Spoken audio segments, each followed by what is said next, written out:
आज हम लोग फर्स्ट एंग्लो मैसूर वार की समरी को देखने का प्रयास करेंगे। तो देखिए, अगर मैं बात करूं कि फर्स्ट एंग्लो मैसूर वार जो है वो कब तक चला था, तो 1767 से लेकर के 1769 तक चला था।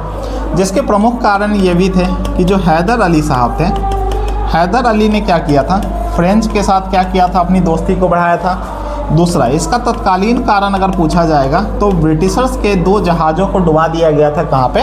कन्नड़ के तट पे डुबा दिया गया था। तो एक तो दूसरा रीजन था, इसके कारण से ये युद्ध प्रारंभ होता है। इस युद्ध में अगर आप देखोगे तो मराठा, निज़ाम और अंग्रेज़ एक पक्ष में युद्ध लड़ रहे थे, और इनके खिलाफ में कौन थे? तो इनके खिलाफ में जो थे वो हैदर अली साहब थे। मराठा और निज़ाम के साथ इनके ऑलरेडी बाउंड्री डिस्प्यूट्स थे, इस कारण ये लोग इसमें साथ में आए थे। लेकिन होता क्या है, हैदर अली ने मराठाओं के पास गए और उनको क्या कर दी, बहुत सारी ज़मीन दे दी, जिसके कारण से मराठा इस युद्ध से बाहर हो जाते हैं। निज़ाम को बहुत सारा पैसा दे दिया, जिसके कारण निज़ाम भी इस युद्ध से बाहर हो जाता है। और अब जो है अंग्रेज़ों और हैदर अली के बीच में युद्ध प्रारंभ हो जाता है। युद्ध चलता रहता है। फिर घटना है 1679 की।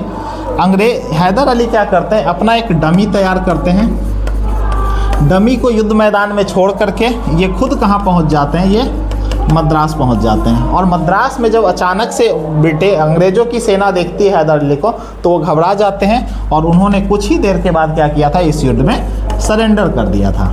और ये जो युद्ध होता है वो किस संधि के साथ समाप्त हुआ था, तो वो युद्ध जो है मद्रास की संधि के साथ समाप्त हुआ था।